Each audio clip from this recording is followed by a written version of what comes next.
আসসালামু আলাইকুম। কেমন আছেন সবাই? আশা করি আল্লাহ ভালো আছেন। আজকে যাচ্ছিলাম ইসলামপুর। কিছুদিন থেকে শরীরটা খুব খারাপ, তাই ভাবছিলাম যাই আজকে ডাক্তার দেখিয়ে আসি। তো কিছুই যাবে না, জোর করে নিয়ে গেছি। রাস্তা দেখলাম একটা খুব সুন্দর ঠেলা গাড়ি, একটু বিক্রি করছে সবজি হয়তো। তারপর আসলাম এই তো চেম্বার ডাক্তার, খুবই ভালো ডাক্তারটা এখানকার। আমরা প্রায় এখান থেকেই ওষুধ নিই। এখানকার মেডিসিন আমাদের বাড়ি সবাই খুব স্যুট করে, তাই এখানে যাই প্রায়। দেখেন, তারপরে তো টোটোর সামনে আসা, ভালো হাঁটতেও পারছিল না।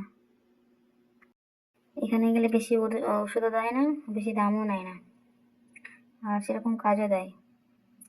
তারপর তো আসলাম, বাড়ি বেরিয়ে পড়লাম। ছোট্ট একটা ব্লগ করেছি, তাই বেশি স্পিডে দিইনি।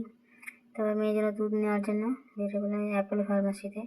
আমরা প্রায় অ্যাপেল ফার্মাসিতে নিই, এখানে দামটাও ভালো আর ফ্রেশ জিনিস দেয়। মানে লোকেশন খুঁজে তারপর বের করলাম এখানে কোথায় আছে।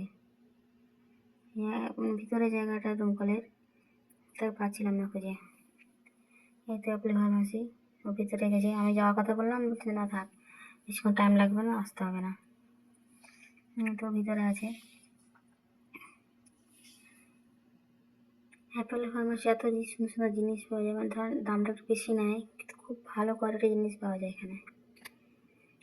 ক্রিম বলে, লোশন, আমি এভরিথিং এখান থেকে নিই।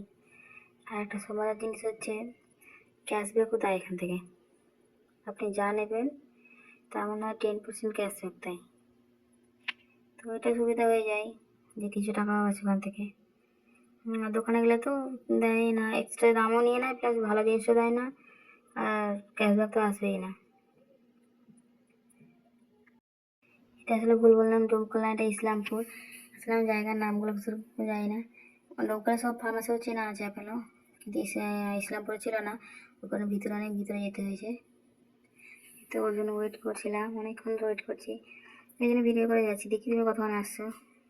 তারপর এবার এই তো হিরো মশাই এন্ট্রি হবে এবার। দেখেন, অনেক কিছু নিয়ে কথা চললাম, সেদিন কিছু নেওয়া হয়নি, শুধু মেডিসিন নিয়ে চলে এসেছিলাম আর এমনি দুধটা নিয়ে। আবার বিকেলে যাওয়ার কথা ছিল, আর যাওয়া হয়নি,